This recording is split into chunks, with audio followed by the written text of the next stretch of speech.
Kerusakan yang dia dapatkan tatkala cinta dunia adalah selalu gundah, selalu merasa miskin, dan usahanya tidak lancar.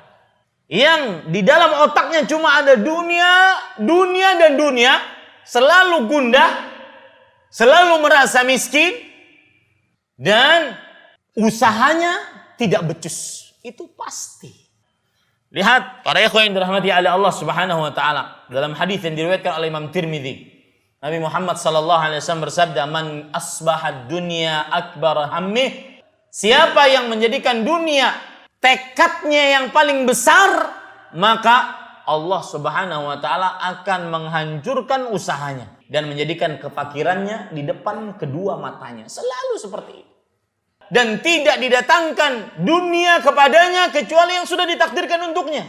Wa man asbahal akhiratu akbar hammih. Siapa yang menjadikan akhirat adalah tekad utamanya, Allah akan menjadikan kekayaannya di dalam hatinya. Dan Allah akan mengumpulkan, menguatkan usahanya. Padahal usahanya sedikit, Pak. Usahanya sedikit padahal. Makanya Rasulullah SAW kan berpesan kepada kita ketika kita bekerja untuk dunia. Beliau mengatakan, takwa kepada Allah, perbaiki hubungan Anda dengan Allah, dan usaha yang baik. Dan takwa mempunyai persentase yang lebih besar dibandingkan usaha itu. Ingin tahu contohnya? Contoh nyata. Orang yang bertakwa dengan usaha yang sedikit akan menghasilkan yang banyak. Usahanya sedikit.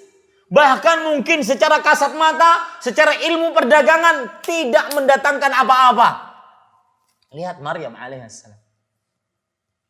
Maryam ketika sudah melahirkan, atas kesabaran beliau mendapatkan takdir Allah. Beliau harus puasa. Beliau harus tidak berbicara dengan orang. Beliau harus dituduh sebagai wanita pezina. Tapi beliau sabar. Takwa kepada Allah. Ahli ibadah kepada Allah.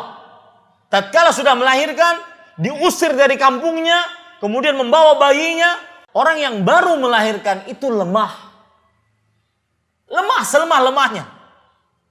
Bahkan harus kadang-kadang istirahat beberapa jam. Baru bisa memelekkan mata. Baru bisa sadar dibicarai. Tapi lihat bagaimana Allah Subhanahu wa ta'ala ingin membuktikan.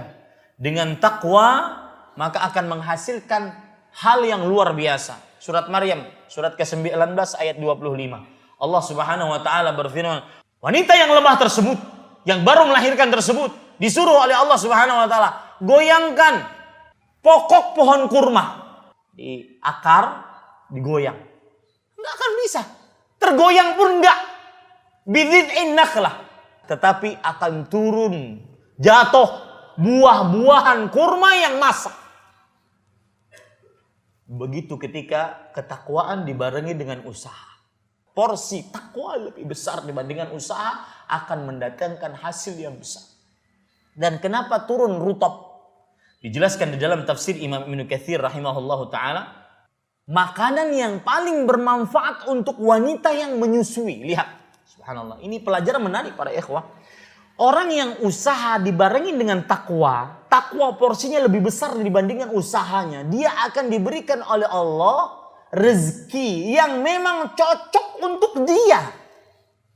Ini indahnya. Orang yang selalu kehidupannya ingat akhirat. Bukan hanya cinta dunia.